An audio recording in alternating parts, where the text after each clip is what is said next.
Right, YouTube, Shadow King Nazu, and I'm here with my review of Dragon Ball Super Episode 93.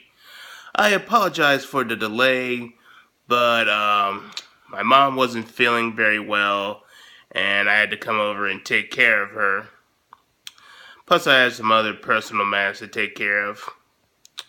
And sadly to say, I also was I say a small part of the bit of the delay was that I was still trying to come over my upset attitude over, Frieza being back in Dragon Ball Super. It's, as I've said before, Frieza's my least favorite Dragon Ball character in the series, and to see him replace Majin Buu and just being like the nth time that they've had Frieza in this series is very, very irritating. But for the sake of professionalism, I will try to be unbiased in this review. It also helps that there's been a little bit of recent development that's maybe a little bit more enthusiastic. So let's get on with the review, shall we?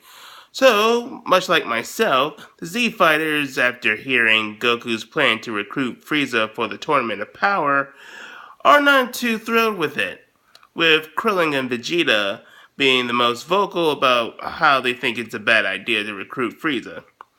Vegeta even thinks that they don't need Frieza and that they can just uh, beat the other universe fighters with just 9 fighters. And Vegeta wants to know if Goku agrees with him.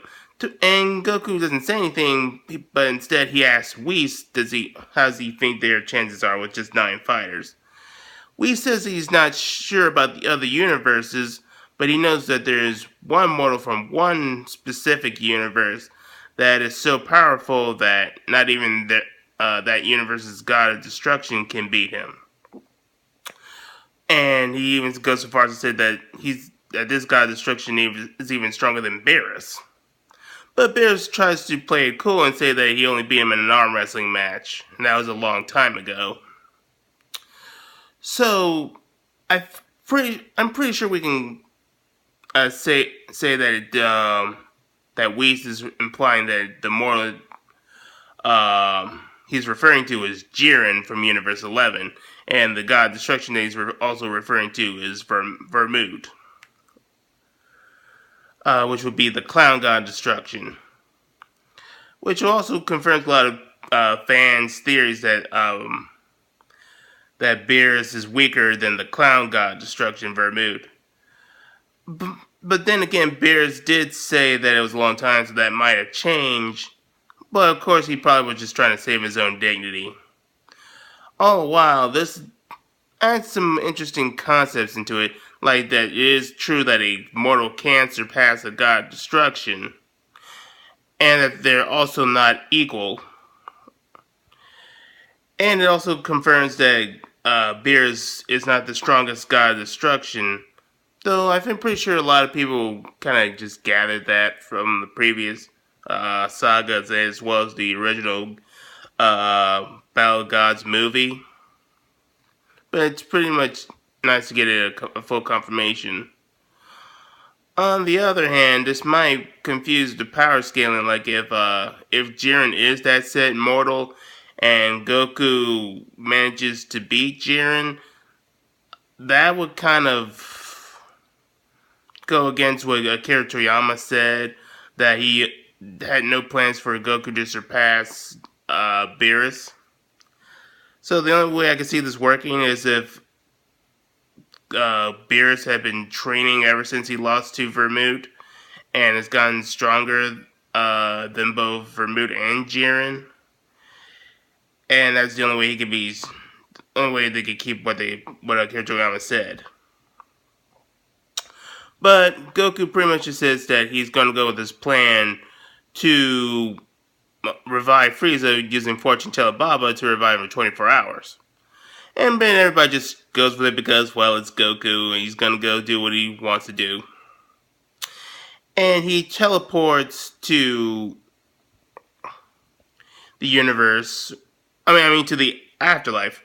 Meanwhile, there's this green man who's acting as a spy for Universe 4's God of Destruction, Kitela.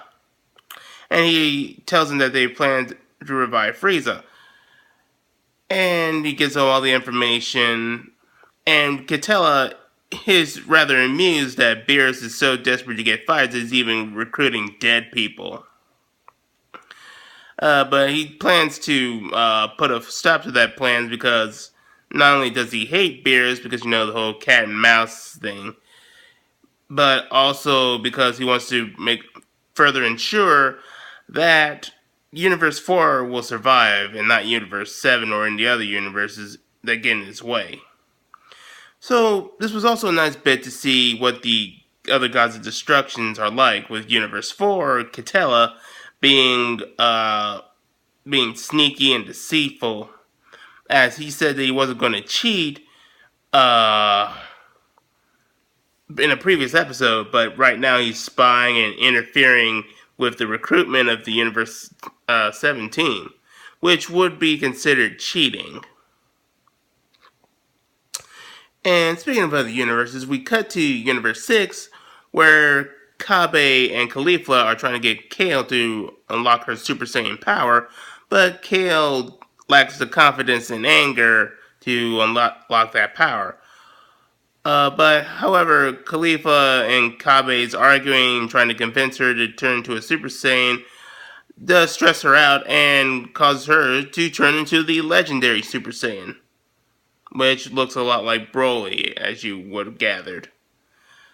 And she even says some of the exact same quotes that Broly did in his original movie, like "You Kabe," or switching with Kakarot, "You'll be the first of my victims, and my power is rising, overflowing." That old jizz. And no, Broly fans, that does not mean that Broly or Kale have infinite power. That just means that they're amassing so much power that they can't contain it and they have to release it, otherwise they'll just explode. But yeah, it pretty much goes the same, with Kale easily dominating Kabe in the fight, and using a lot of Broly's moves, like the...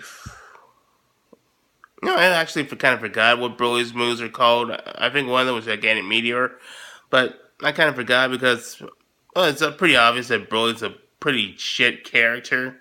But I'm pretty sure Kale would be, especially when I'm going to reveal about her later. So yeah, as I was saying, Kale manages to best Kabe, but before she can finish him off, Caulifla turns into a Super Saiyan 2. Yeah, apparently she can just transform into that rather easily. Suck it, Gohan. And she manages to deflect the energy blast.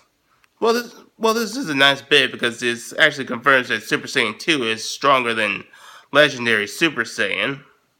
So you guys can finally shut up about that. Thinking that Legendary Super Saiyan was on par with something like Super Saiyan 3 or Super Saiyan God or Super Saiyan God Super Saiyan, when it's not.